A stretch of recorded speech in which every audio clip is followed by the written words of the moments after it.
The handwritten 512 or document 512 is a manuscript file belonging to the period of colonial Brazil and is now preserved in the collection of the National Library of Rio de Janeiro. The document, made up of 10 pages, is written in Portuguese and bears the title Historical Relation of a Hidden and Large Ancient Population Without Inhabitants, which was discovered in the year 1753. Although it is written as an expeditionary report, the document has at the same time certain characteristics of a personal letter, considering the relationship between the author and the addressee. Due to its content, the document represents a narrative left by a group of Portuguese bandeirantes. The proper name of the author, head of the expedition, was not preserved. The document recounts the discovery, in the heart of a Brazilian backyard, of the ruins of an unknown lost city, with features of a highly developed Greco-Roman civilization. The reports also mention the discovery of deposits of gold and silver in that context.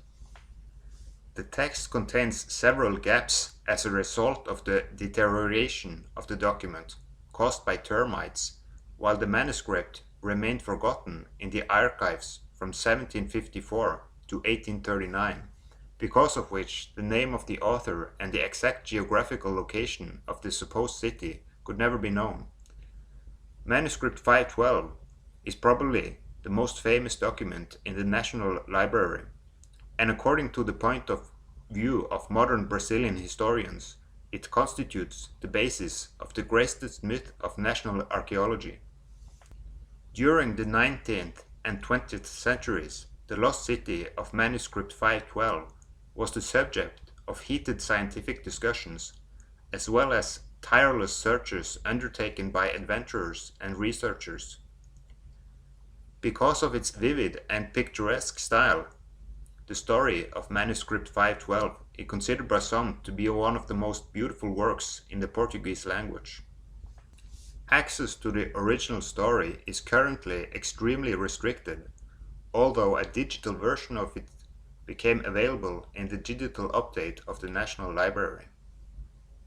In 1839, the naturalist Manuel Ferreira Lagos found by chance in the collection of the public library of the court, now called National Library of Brazil, a very old and deteriorated document from the 18th century entitled Historical Relation of a Great Hidden Population, Ancient Without Dwellers, which was discovered in the year 1753, currently known as Manuscript 512. The document was delivered by Lagos to the Brazilian Historical and Geographical Institute, and it was Canon Januário da Cunha who, understanding the historical and cultural value of the document, who decided to publish a full copy of the manuscript in Revista do Instituto Histórico e Geográfico Brasileiro, with the addition of a preface that related the history of the lost city with the saga of Roberio Dias or Moribeca, who had been arrested for refusing to reveal to the crown the location of some rich precious metal mines located inside the state of Bahia, which would later motivate numerous expeditions of bandeirantes in search of those lost treasures.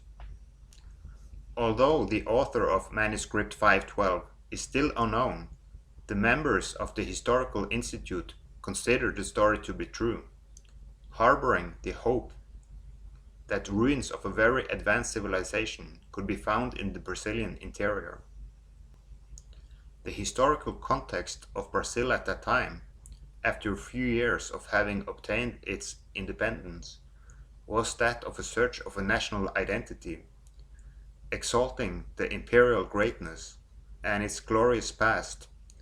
In this way, the document acquired a prominence and a very important focus in the first years of its discovery, both by adventurers and intellectuals, aristocrats and religious, and even by the Emperor Don Pedro II himself. The assessment of the manuscript as an important source of the national past also came about as a result of the recent discovery of the monuments of great pre-Columbian civilizations, such as the city of Palenque in Mexico and fortifications established on the borders of Peru. As Cunha Barbosa pointed out, alluding to the manuscript's account, similar monuments could also be found in the territory of Brazil.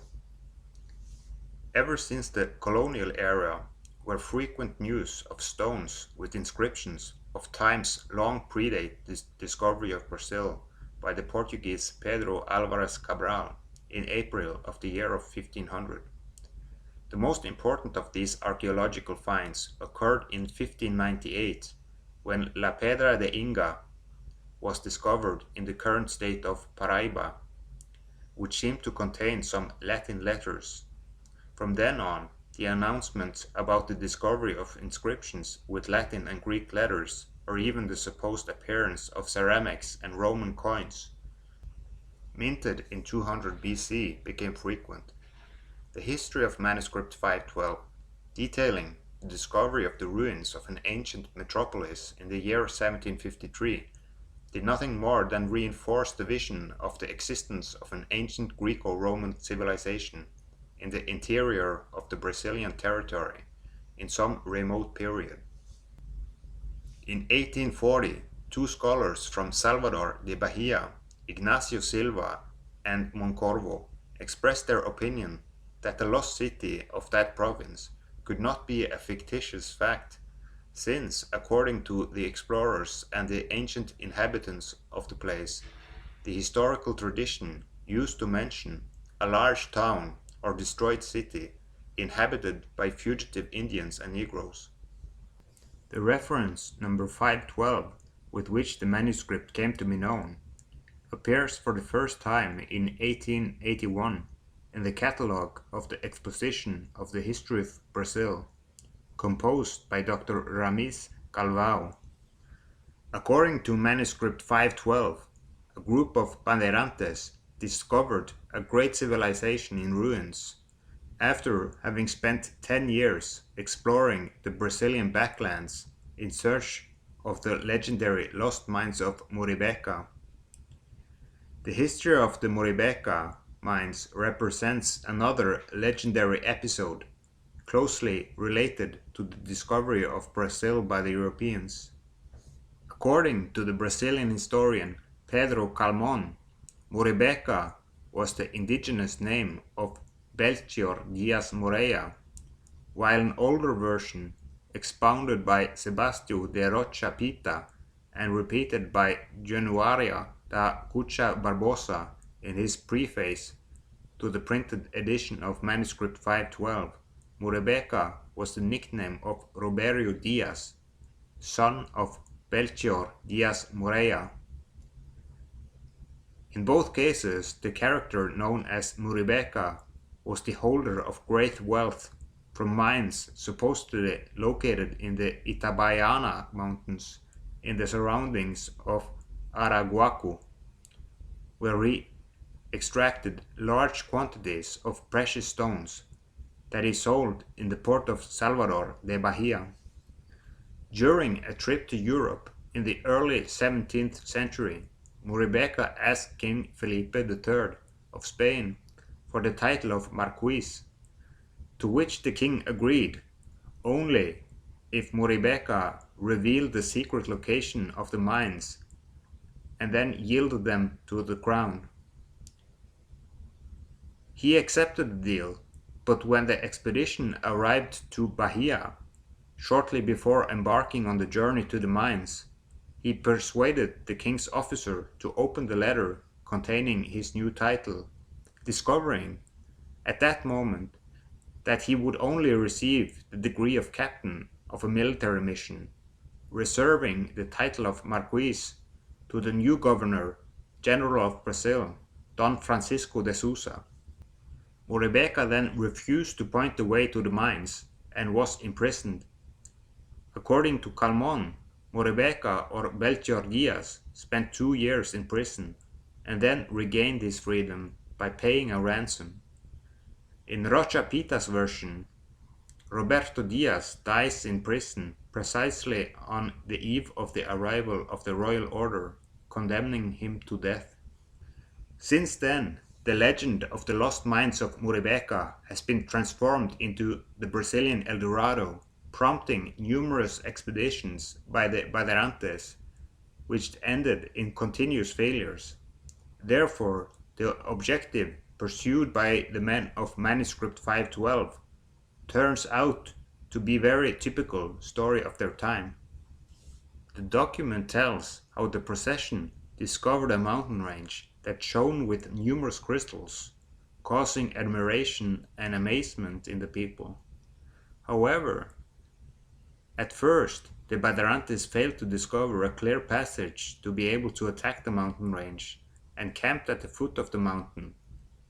Later, a Negro in the entourage chased a white deer and discovered a stone-paved path that passed through the mountain. Having reached the top, the Bandeirantes saw from above a large population, which at first glance they considered to be one of the cities on the coast of Brazil. After descending to the valley, they sent explorers to learn more about the population and its inhabitants, and they were waiting for them for 2 days. A rather curious detail is that they heard roosters crow during those days, which made them think that the city was inhabited. Meanwhile, the scouts arrived, bringing the news that there were no dwellers. While the people were still insecure, an Indian from the entourage decided to check it out, and he returned with the same news, already attested by the entire group of explorers. Finally, the entire entourage entered the city, which was possible by just one single path, paved and adorned with 3 arches. The middle one was larger and the 2 on the sides were smaller. As the author observes, on the main arch there were some letters, impossible to copy due to the great height. The houses in the city had been abandoned for a long time and did not have any belongings or furniture inside. The description of the city brings together features of different civilizations of antiquity, especially the Greek and Roman, although it also contains unidentified or unassociated details. Thus, the author notes that all the houses in the city, due to their regularity and symmetry, seemed one, as if they were owned by one owner. The text gives the description of different objects appreciated by the entourage. Thus, a square is described with a black stone column in the middle, on top of which there was a statue of a man with outstretched arm, pointing north.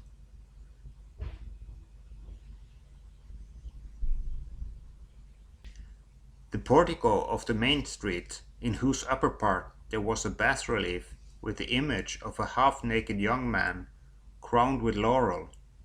Huge buildings along the sides of the square, one of which seemed to be the palace of some landlord, and the other was evidently a temple where the facade, the naves, and the relief images, in particular crosses of various shapes and crowns, were still partially preserved. Near the place a wide river passed, on the other side of which there were very lush fields with some lagoons, all full of rice, as well as innumerable flocks of ducks, which could be hunted simply with the hands. After walking 3 days downstream, the Bandeirantes came across a waterfall, next to which was a set of caves and underground excavations, probably mines, where scattered pieces of silver-like ore lay. The entrance to one of the caves was closed with a huge slab, on which was an inscription in unknown signs and letters. At a distance of a cannon shot from the city, the entourage discovered a building like a country house, inside which was a great room of 15 small rooms, all with doors to the room. Later, the Bandeirantes carried out a survey on the banks of the river, finding it good, promising them many riches of gold and silver. In that place the procession separated, some of the men marching for 9 days, after which they sighted a canoe with two white people dressed in European clothes. Apparently, they fled after the Bandeirantes had fired a shot to attract their attention. Although, with a part of the document being damaged, it can also be assumed that this group of Bandeirantes later experienced a confrontation with some kind of savages, hairy and brave men. Finally, the entire expedition reached the Paraguacu and Una rivers, where the head of the delegation composed a report, then directed it to a certain influential person in Rio de Janeiro. The personal link between the author of the document and the person to whom it is being addressed is remarkable. The author insinuates that the secret of the discoveries made is revealed only to him, his addressee, remembering how much he owes him. It also expresses its concern that an Indian, a member of the company, left the procession to return to the lost city on his own account. Finally, the author proposes to recipient to leave these hardships and come to use those riches, bribing the deserted Indian so that he does not reveal the secret and leads him to the treasures. One of the members of the entourage, João Antonio, the only name that was preserved in the document, found in the ruins of one of the houses in the city a gold coin, spherical in shape, larger than the Brazilian reais.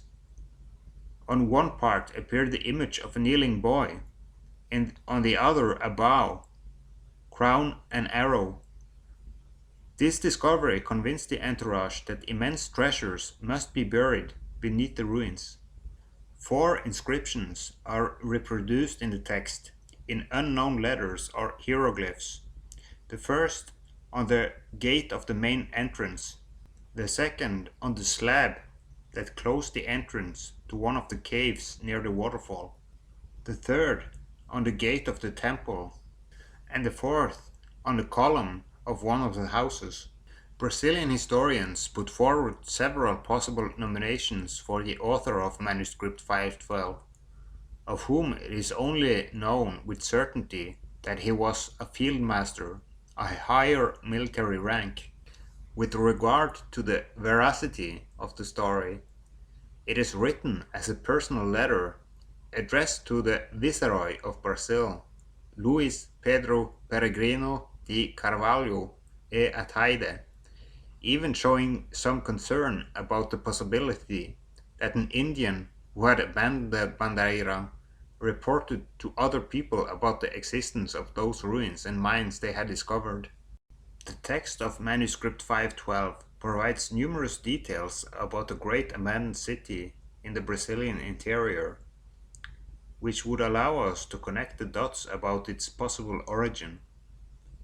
The first reference that is given is the existence of a Triumphal Arch with a dedication at the top that is illegible for the Bandeirantes. The arches of triumph were a typical feature of Roman cities, and so were the columns topped with statues at the top, like the one described in the Portuguese story. Shortly afterwards, it is mentioned that passing the main square, there were some needles, the author himself clarifying that they resembled those used by the Romans. Then a large building appears, whose main portico has the figure of a man carved with laurel wreath on his head, and band crossed to the waist, which forms another symbol of Greco-Roman culture. As for the inscriptions that were found and copied, it is estimated that they correspond to a type of Greco-Ptolemaic writing used between 100 BC and 300 AD. Another important piece of information is provided by the coin found by the Bandeirantes, whose description coincides with the currency that was used by the Phoenicians under Roman rule between 260 and 300 AD. Therefore, all the clues provided by the manuscript corresponds to a Roman colony that could have existed in Brazil between 120 BC and 450 AD.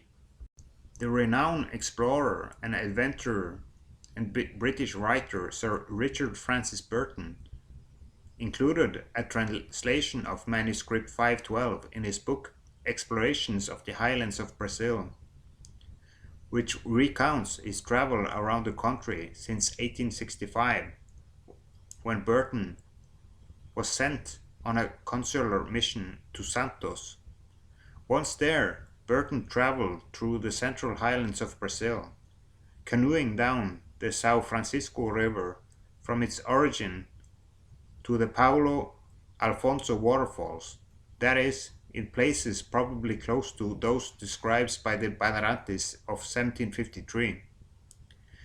The translation into English from Manuscript 512 was made by his wife, Lady Isabel Burton. Apparently, this is the first translation of the manuscript in Europe. The most famous and faithful supporter of the veracity of Manuscript 512 was undoubtedly the famous British researcher Colonel Percy Harrison Fawcett. For him, the document served as the main indication of the existence of the unexplored regions of Brazil, of remains of very ancient cities belonging to a highly developed civilization, of a mysterious white race that ruled South America in prehistoric times. The main objective of Fawcett was an alleged lost city, possibly inhabited, located somewhere in Mato Grosso, and he called it Zed. Contrary to the version popularized today, Zed was not the same city as Manuscript 512, which Fawcett called the city of Raposo, after Francisco Raposo, a fictitious name that the colonel used to identify the unknown author of Manuscript 512. Fawcett admitted the possibility that the two cities could in fact turn out to be one. The source of the information about Zed is unknown. As Fawcett mentions in the book Expedition Fawcett, after touring the Gongogi River region, he managed to gather new testimonies of the existence of lost cities. In 1925, Fawcett embarked on his last expedition, accompanied by his son Jack and his friend Riley, going in the direction of the Singo River in search for his main objective.